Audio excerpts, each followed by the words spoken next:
Don't cry, you don't deserve my tears. I'm overanalyzing everything you say. Assalamualaikum warahmatullahi wabarakatuh. Perkenalkan, nama saya Anita Noviana Ja'far, NIM 18 dari Elkom 18 Teknik Elektro FT UNESA. Pada kesempatan kali ini saya akan menjelaskan tentang FM untuk memenuhi ujian sumatif atau UAS dari mata kuliah praktikum telekomunikasi. Nantinya saya tidak sendirian dan akan dibantu dengan teman saya, yaitu M. Iqbal Ramadhani, untuk melakukan percobaan yang berkaitan tentang FM ini. Sebelum kita mensimulasikan percobaan FM ini, kita perlu tahu apa itu FM. FM sendiri singkatan dari frekuensi modulasi. Singkatnya, modulasi sendiri yaitu proses perubahan gelombang untuk menjadikan sinyal membawa suatu informasi. Nah, dengan proses ini, informasi yang biasanya berfrekuensi rendah bisa dimasukkan ke gelombang pembawa, yaitu salah satu gelombangnya gelombang sinus yang berfrekuensi tinggi. Sedangkan frekuensi modulasi ini yaitu proses frekuensi sinyal pembawa yang divariasikan dengan mengacu amplitude informasi. Pengaplikasian FM ini sering kita temukan pada penggunaan frekuensi radio pada umumnya. Untuk rentang frekuensi yang dipakai itu bisa 88 MHz sampai 108 MHz. Jadi ini dikategorikan sebagai very high frequency dan panjang gelombangnya 1000 kHz, sehingga jangkauan sinyalnya tidak jauh. Nah, kelebihan FM ini memiliki bandwidth yang lebih lebar dibanding AM. AM sendiri itu amplitude modulation, sehingga dengan bandwidth yang lebih lebar ini bisa menghasilkan suara stereo dengan menyatukan beberapa saluran audio pada satu gelombang karier, serta FM ini lebih tahan terhadap gangguan. Maka dari itu, FM dipilih sebagai modulasi standar untuk frekuensi tinggi. Karena potensi gangguannya jauh lebih kecil, kualitasnya pun jauh lebih baik, dan daya yang dibutuhkan juga lebih kecil. Untuk penjelasan yang lebih lengkap, kalian bisa klik artikel di description box. Untuk mengetahui FM lebih lanjut, mari kita lakukan percobaan satu dengan menggunakan aplikasi simulasi dari MATLAB atau Matrix Laboratory. Sebelum memulai percobaan, kita lihat langkah-langkah percobaan pada job sheet.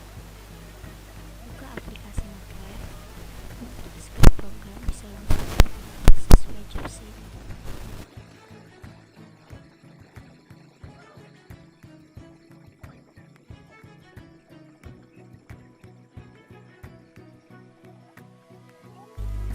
Saat run, diarahkan untuk save. Lalu muncul kolom untuk input. Kita input sesuai pada job sheet, yaitu frekuensi informasi 70 Hz dan frekuensi karier 300 Hz. Untuk indeks modulasinya kita tetapkan 20 di setiap percobaan. Rupanya ada error di script sehingga kita perlu ketik ulang.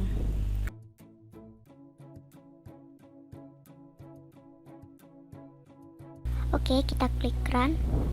Muncul kolom input seperti sebelumnya. Kita input sesuai job sheet, yaitu frekuensi informasi 70 Hz dan frekuensi karier 300 Hz. Untuk indeks modulasinya tetap 20 di setiap percobaan. Klik enter dan akan muncul jendela baru figur 1. Untuk gelombang yang lebih jelas kita maksimal saja ya.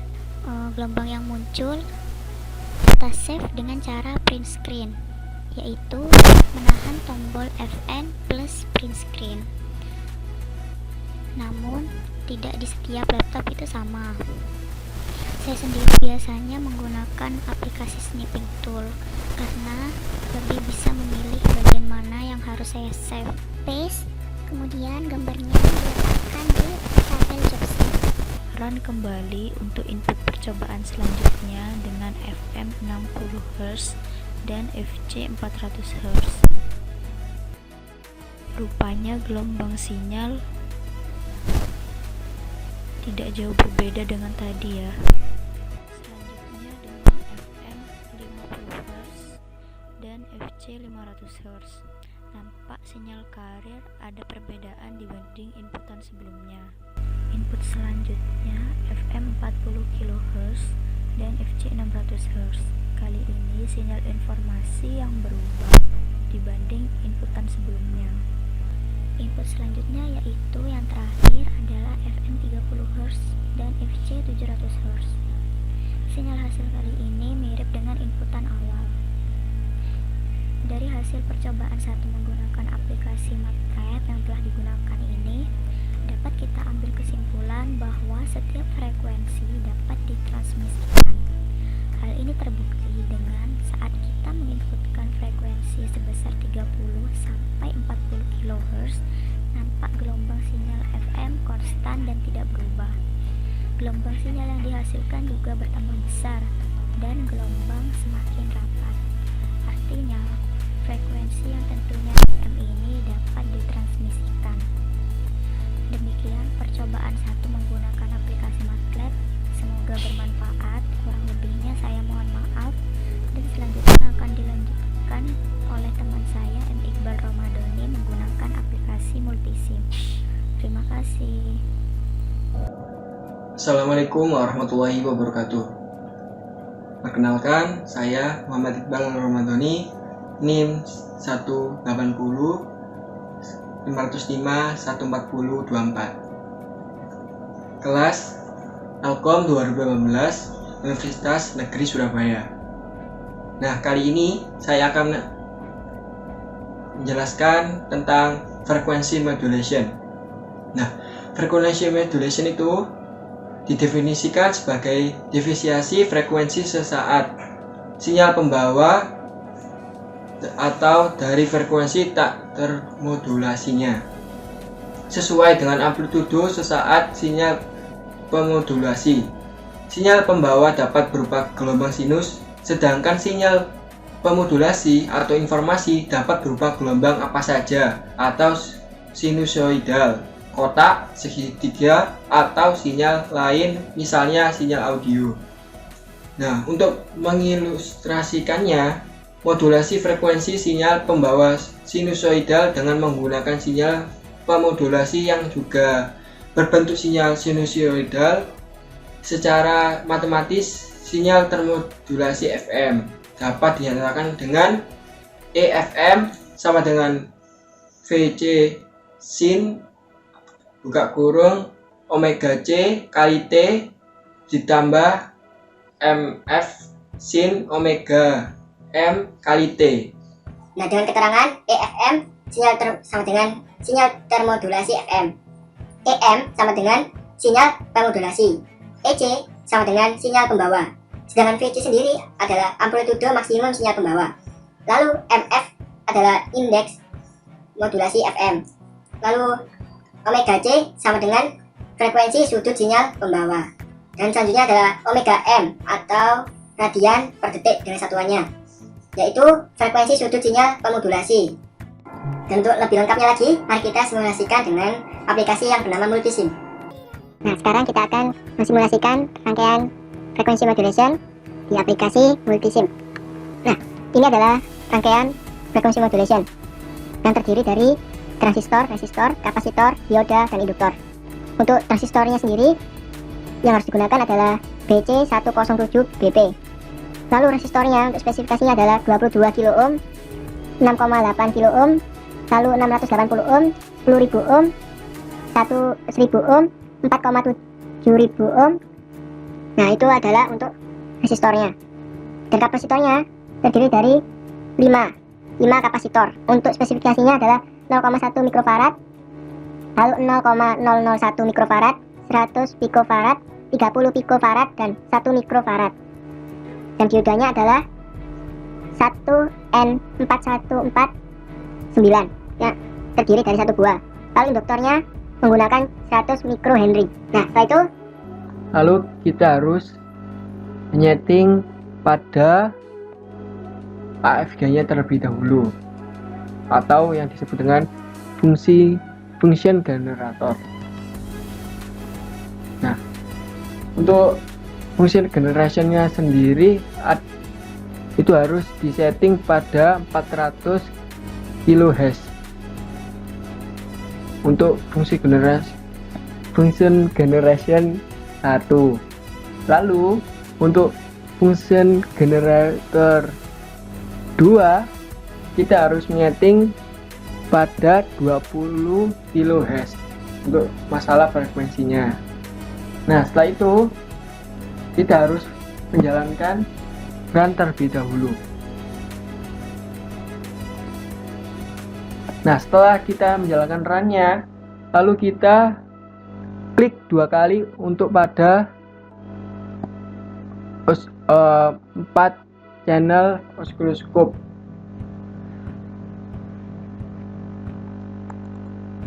Nah, di sini setelah kita klik di sini, untuk lebih lanjutnya lah ini. Di sini yang hijau ini adalah sinyal pembawa. Lalu yang biru ini adalah sinyal pemodulasinya. Nah, yang ini adalah hasilnya atau sinyal termodulasinya. Ini yang disebut dengan sinyal FM. Nah, kita hentikan dulu.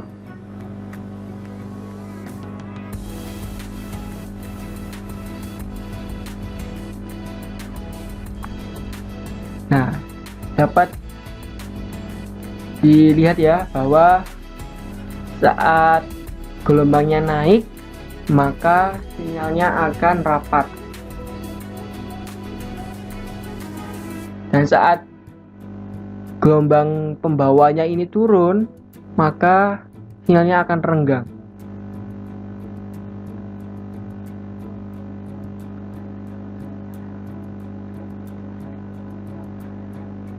Nah, inilah yang disebut dengan sinyal FM.